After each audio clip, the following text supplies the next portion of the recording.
Empezamos la época de los imperios, el imperialismo. Cojan aire en los pulmones, preparen el petate de viaje, el pasaporte en regla y sobre todo tengan preparadas las ganas de aventura y de exploración.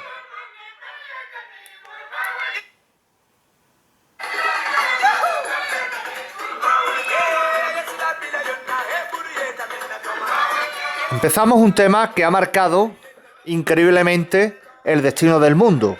De hecho, sus consecuencias se siguen soportando hoy en día, en la época de los imperios, el imperialismo.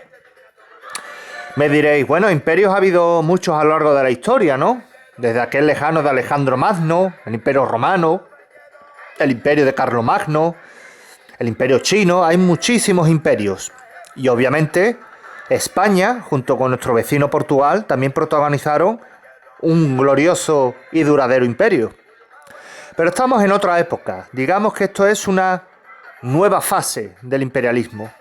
En pleno siglo XIX, mientras que las industrias de Europa necesitaban más y más materias primas, los europeos necesitaban mirar sus ojos allende los mares para buscar esas materias primas. Por tanto, se fue creando una nueva corriente a favor de la expansión imperialista de Europa. Se necesitaban productos primarios como café, azúcar, cacao, minerales estratégicos como la bauxita, el tungsteno, el zinc, el cobalto, que estaban en regiones no europeas, en países más allá de los mares. Por tanto, se comenzó una carrera frenética por llegar a las zonas donde antes el hombre blanco nunca había ponido el pie.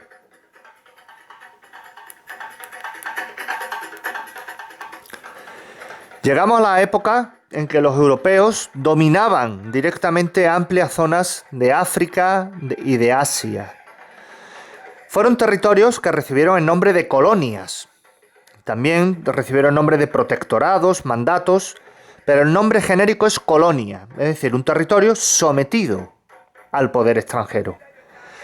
La mayoría de ellas eran colonias de explotación, es decir, el interés por el cual tenían los europeos ese poder allí era para explotar las materias primas. La metrópoli, que es como se denomina al país que domina a otro territorio, poseían el monopolio sobre la explotación de estas materias primas. Y hay que tener en cuenta también la sociedad que había en estas colonias. La sociedad colonial estaba determinada por una amplia masa de nativos que estaban explotados en un nivel de inferioridad social respecto a los blancos, que eran la élite, es decir, los gobernantes.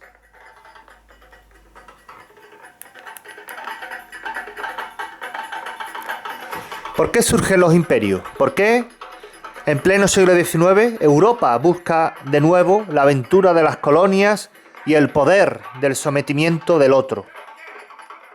Principalmente hay que buscar causas económicas. La nueva industrialización en Europa necesita de materias primas para su industria.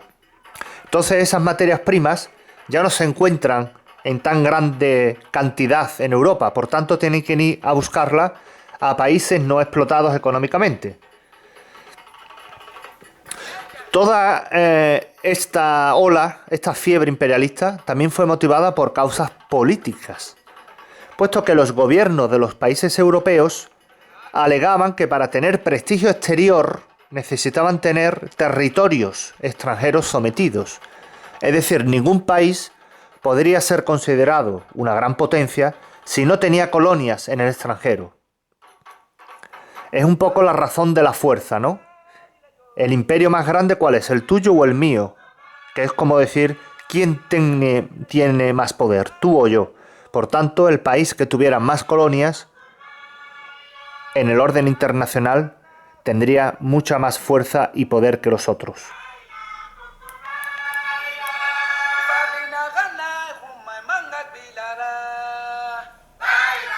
También hubo causas sociales, puesto que la industrialización provocó enormes bolsas de pobreza en los países europeos.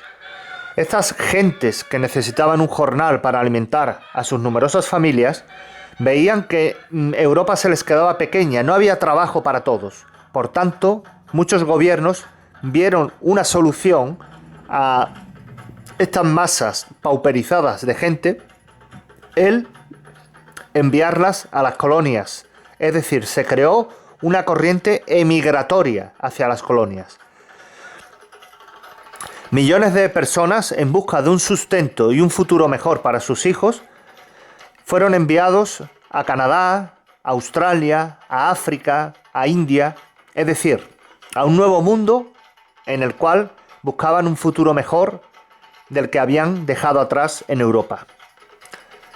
Y también hay que tener en cuenta que todas las grandes empresas de la historia de la humanidad siempre están revestidas de ciertas causas ideológicas. Es decir, hay un pensamiento detrás. Nadie se mueve por amor al arte. En este caso, la fiebre imperialista fue motivado por la pretendida superioridad del hombre blanco. Los escritores de la época escribían de las bondades de la civilización europea e industrial. Y de una manera bastante cínica, pretendían imponerla e importarla a los territorios dominados. Es decir, las grandes masas de África o de la India no conocían la civilización industrial, no conocían el progreso. Por eso los europeos tenían una misión ética y moral de llevar la civilización a esos territorios.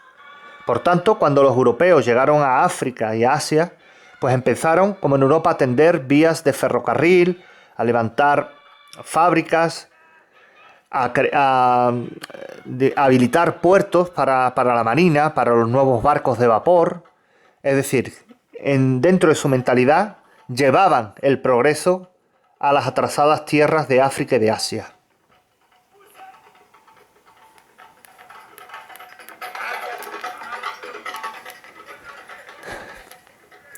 Como en la tarta imperialista había muchos comensales, se decidió hacer un reparto para que cada país comiera su parte.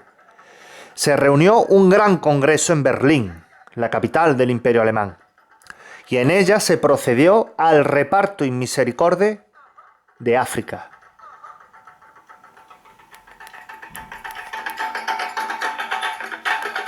El continente africano se vio poblado de banderas extranjeras y de colores diferentes. El mapa fue enteramente coloreado con los colores de cada potencia. El canciller Bismarck, del que ya hablamos en la lección pasada, que está aquí, lo voy a subrayar con el ratón, aquí está, ¿lo veis? Estoy moviendo el ratón, ¿lo veis, no?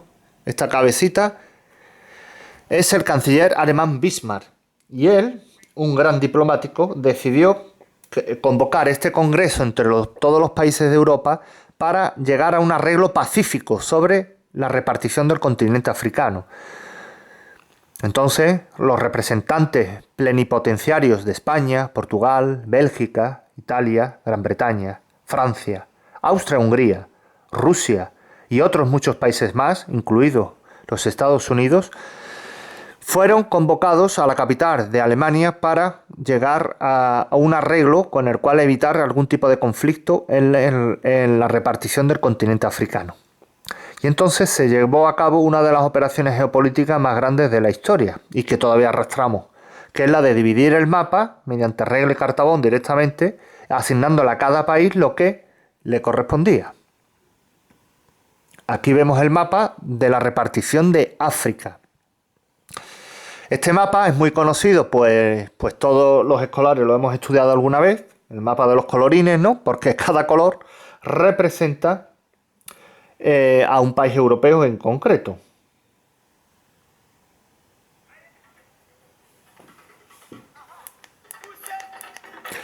Podemos ver que uno de los imperios que más sobresalen es el de Francia, que está en color morado o lila. Todo el África occidental fue dominio francés, es decir, lo que hoy es Argelia, la mayor parte de Marruecos, parte de Centroáfrica y la gran isla de Madagascar, en el Océano Índico. Sin embargo, a pesar de la potencia de Francia en África, hubo un imperio aún más mayor y con mayor extensión, que fue el Imperio Británico en África, que es la parte que vemos de color naranja.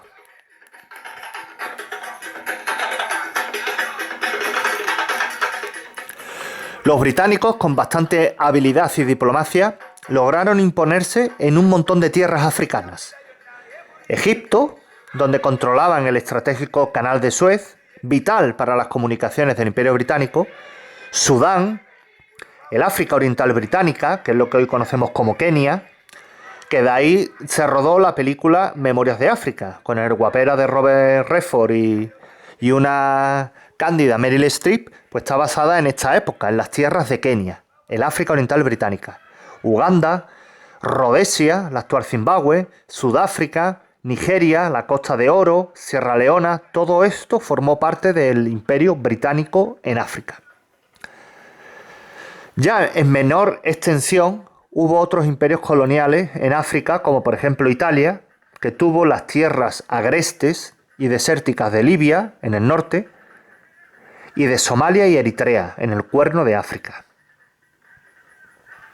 Alemania, que llegó tarde al reparto colonial, solamente se pudo contentar con el África Oriental Alemana, lo que hoy es Tanzania, Namibia, Togo y el Camerún.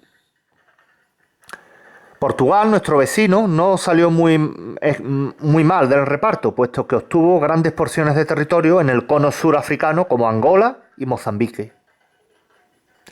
España sí que fue de las mayores perdedoras del reparto de África, puesto que obtuvo unos territorios muy pequeños, pobres y dispersos, como podemos ver en el mapa. España obtuvo la parte norte de Marruecos, lo que se le llamará el Protectorado del Rif, que tanta sangre y dolores de cabeza produjo a los diferentes gobiernos españoles, el Sáhara Occidental y un pequeño rectángulo de selva ecuatorial en el corazón de África, la Guinea Española.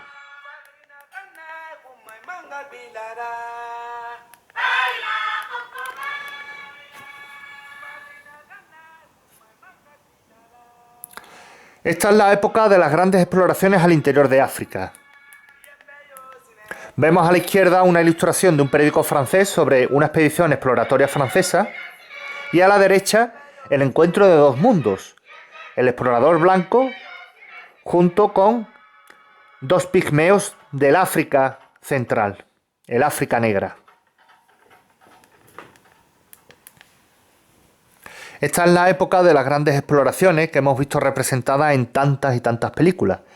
Ahora vamos a hacer un pequeño corte para que veáis lo que os he estado detallando de manera verbal. Lo vais a ver en un pequeño vídeo muy didáctico que está muy bien elaborado sobre lo que fue el reparto y la exploración de África. Vamos a ello.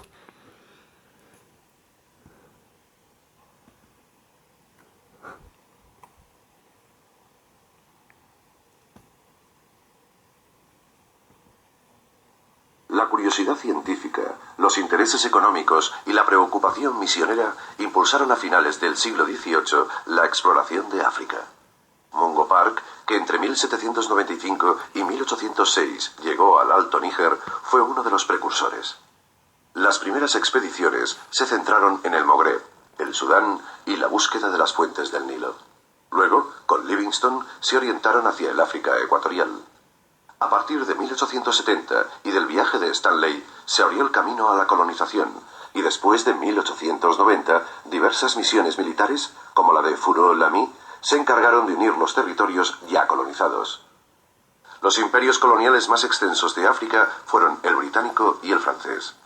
Gran Bretaña trató de dominar una franja de norte a sur que uniera el Cairo con el Cabo. Ese es el Imperio Británico. Quería controlar los territorios que se extienden entre Senegal y Somalia. Y ese es Francia, Otras el Imperio potencias francés. europeas presentes en África fueron Alemania, Italia, Bélgica, España y Portugal, que amplió hacia el interior sus factorías de Angola y Mozambique. La expansión colonial fue origen de múltiples conflictos entre los estados europeos. En 1921 solo quedaban por colonizar Liberia y Abisinia. Que Abisinia es Etiopía.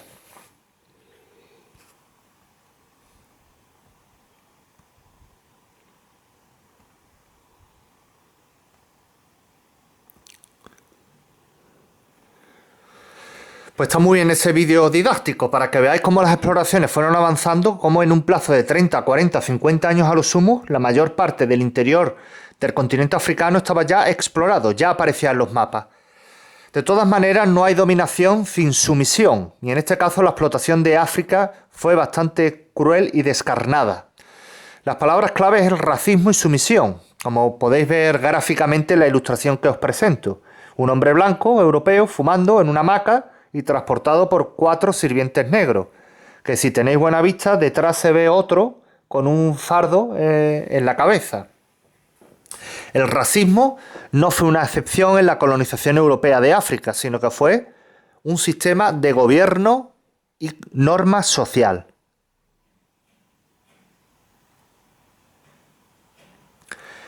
Estas imágenes son terribles y os voy a contar la pequeña historia de lo que fue uno de los episodios más oscuros de la colonización de África.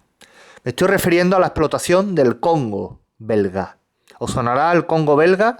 Había una frase popular hace ya unos años que cuando alguien se enfadaba con otro alguien, lo mandaba al Congo belga. Es como la Conchinchina, ¿no? Vete a la Conchinchina, de aquí a la Conchinchina. O vete, pues eso, igual. Vete al Congo belga. Dice, de aquí al Congo belga, pues eso. El Congo belga fue colonizado por Bélgica, que fijaros, Bélgica, que es un país muy pequeñito en Europa, pues colonizó nada más y nada menos que el Congo belga, que es el actual, antes era Zaire, ahora se llama República Democrática del Congo, porque como sabéis los países africanos cambian de